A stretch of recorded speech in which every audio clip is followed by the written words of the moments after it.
A apresentadora preserva dente de leite até os seus 57 anos de idade. Ator foi enganado pela produção e voou pendurado em um helicóptero. TV Globo empresta dinheiro de Silvio Santos para pagar dívidas. A apresentadora cai do 8º andar de seu edifício e sobrevive com poucas lesões. O humorista sobrevive à queda de avião. Hoje é dia de Parece Mentira, mas não é.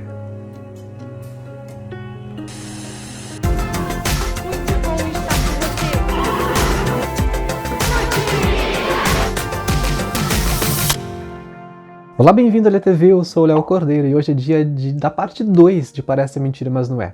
Se você não lembra ou não era nascido na época do Viva a Noite com o Gugu, esse era um dos quadros do programa que apresentava curiosidades absurdas, mas aqui na LTV é mais curiosidade mesmo. Então vamos ao primeiro fato. A Xuxa viveu o ápice de sua fama em uma fase gloriosa da televisão. Na época, a internet não era disponível, a meros mortais pelo menos, né? E nem a TV paga existia, pelo menos não quando ela explodiu para o Brasil, né? Para o mundo. Isso tudo chegou um pouco mais tarde. E como não existiam redes sociais, não existia essa comunicação direta com os famosos que nós temos agora. Pelo menos entrar em contato com eles a gente pode, eles responderem já é outra coisa. Então naquela época, um artista de TV era meio um deus, era inalcançável. Pelo menos para a grande maioria dos telespectadores, né? E sobre a Xuxa foi criada toda uma aura de realeza, de divindade, que eu acreditei, né? E aliás, ainda é muito comum que hoje em dia ainda pessoas falam que quando ela entra no ambiente, ela ilumina o lugar, que ela tem uma luz, que ela tem uma coisa diferente. Pois não é de se estranhar que essa mulher preservasse algumas características incomuns, como por exemplo, ter dentes de leite mesmo depois de adulta. Parece mentira, mas não é. Os dentes de leite são os primeiros dentes que saem uma criança e caem para dar lugar aos permanentes. A Xuxa não preservou todos, ou vários, mas um deles permaneceu em sua arcada dentária até os seus 57 anos. E ela só retirou em 2020. Xuxa, que cálcio maravilhoso que você tem no dente e nos ossos para aguentar o tranco. O dentinho de leite da Xuxa persistia. Ela com 57 anos, mas aí teve que fazer uma cirurgia para removê-lo. A TV Globo é amada e odiada na mesma intensidade. Ou seus telespectadores a defendem, ou aqueles que não admitem que assistem a sua programação, ou um jogo da Copa de Futebol não chegaria a 50 pontos no Ibope, a odeiam. Essa gente que não gosta da emissora, pelo menos gente que não gosta, adora levantar suspeitas de falência ou ressaltar qualquer debilidade da empresa, mas pasmem, a Globo é a segunda maior emissora do mundo, ficando atrás apenas da gigante ABC dos Estados Unidos. Eu li uma matéria uma vez que dizia que a Globo ia morrer de gorda, ou seja, a empresa tem uma estrutura imbatível e poderia ser a sua própria estrutura o motivo de um possível colapso.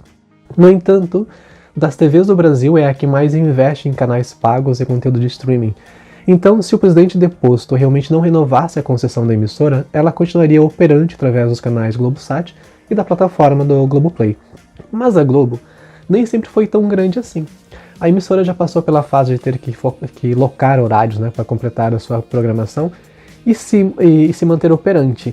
E o Silvio Santos era um grande ativo da empresa, porque ele comprava a grade da tarde de domingo e injetava dinheiro nos cofres da TV. Que ele emprestava dinheiro para a gente pagar a folha. Parece mentira, mas não é.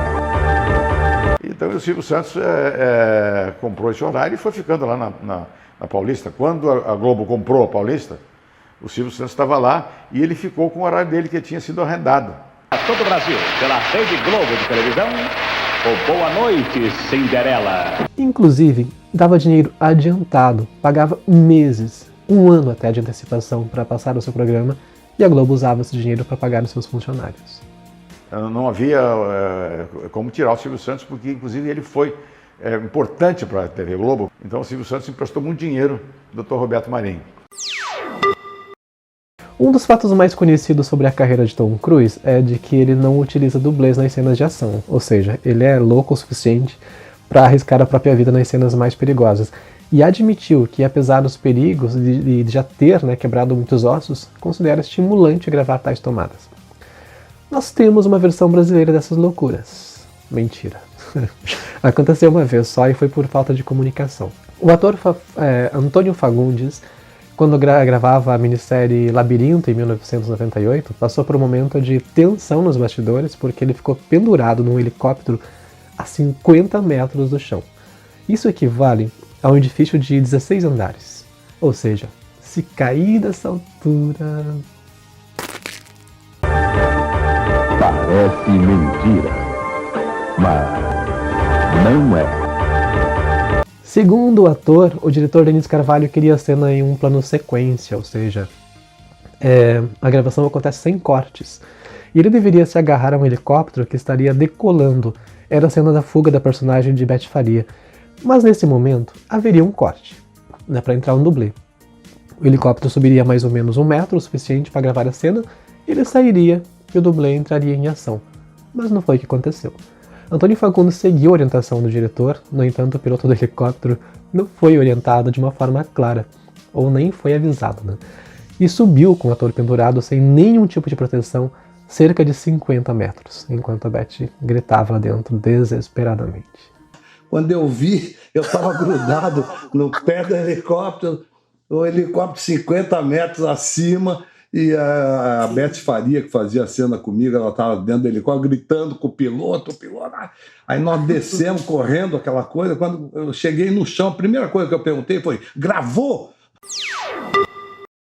Doris Guy se tornou um ícone fashion dos anos 80 e 90. Ela atuou como modelo e participou de vários trabalhos para a TV, como a abertura da novela Brega Chic, por exemplo. E tinha um visual muito característico pelos seus cabelos loiros e curtos, que eram considerados exóticos na época. Ela se tornou apresentadora do programa Vanguarda, na Band, foi âncora do Fantástico. Em Fortaleza, um médium opera 600 pessoas em apenas 7 horas. Ele diz que recebe o espírito do Dr. Fritz, um médico alemão que morreu durante a Primeira Guerra Mundial. E mais tarde ganhou um programa para chamar de seu, o Doris para Maiores, que ia ao ar uma vez por mês, na terça nobre, na Globo. E depois ela apresentou também o jornal do SBT, ao lado de Boris Casoy, e mais tarde o Fala Brasil na Record. Em 2007, ela já estava fora da TV, mas voltou a ser notícia por um caso inesperado. Ela caiu do 8º andar de seu apartamento. Sabia que eu tinha certeza que eu não ia morrer? Parece mentira, mas não é. Segundo o que ela disse, foi um acidente, quando ela tentou pegar o gato que estava do lado de fora da janela. Sabe a rede que protege a janela? Claro. Só que eu não estava notando que os ganchos que seguram a rede estavam esgarçando e cedeu. A queda só não foi fatal porque ela caiu em cima de um teto de zinco, e justo entre a armação de madeira, né, que sustenta o telhado. Ela foi levada ao Hospital das Clínicas com fratura no braço esquerdo e ferimento nas pernas, mas estava bem, consciente. Só precisou ficar em observação por um tempo, né, por precaução. E ao contar o que havia acontecido, ela disse que durante a queda se colocou em posição fetal para proteger o gato. Que, aliás, a posição da queda, né, que a forma que ela se posicionou, também contribuiu para que ela continuasse escondida. Na hora que a gente caiu, eu e o gato, no meio do caminho ele pulou pro 2º andar. Como que ele conseguiu fazer isso que eu não entendo? Em 2015, a apresentadora Angélica, seu esposo e também o apresentador Luciano Huck, além de seus 3 filhos e 2 babás, sofreram uma queda de avião. Os motores pararam em pleno voo, mas por sorte era de porte pequeno e os 2 pilotos conseguiram fazer um pouso forçado e salvar todo mundo que estava a bordo. Só a Angélica sofreu escoriações leves, e eu lembro dela dizer que enquanto o avião caía e os pilotos tentavam controlá-lo, ela teve uma profunda sensação de paz, né, porque não tinha nada que podia fazer. Mas teve outro artista que sobreviveu a um acidente muito mais grave. Sobreviveu mesmo, porque morreram muitas pessoas. O Renato Aragão. Parece mentira, mas não é. Em 1958, quando cursava Direito, ele estava em um voo de Recife para Fortaleza e o avião se chocou com a mata da Serra do Bodocongó, na Paraíba. 13 das 40 pessoas morreram. Ele quebrou a asa e quebrou a cauda. Eu fiquei nessa parte que sobrou. Aí pronto, eu cabeça para baixo, pancada, cadeira voando. Foi, olha, Fiquei ferimento na cabeça, pô, aquilo foi um... E ele disse que depois de um tempo do acidente, chegaram algumas pessoas que ele pensou que eram socorristas, né, ou os moradores, né, dos arredores que tinham ido lá para ajudar, mas eram saqueadores. Então ele, em companhia de alguns outros sobreviventes, se esconderam na mata até chegar realmente o socorro.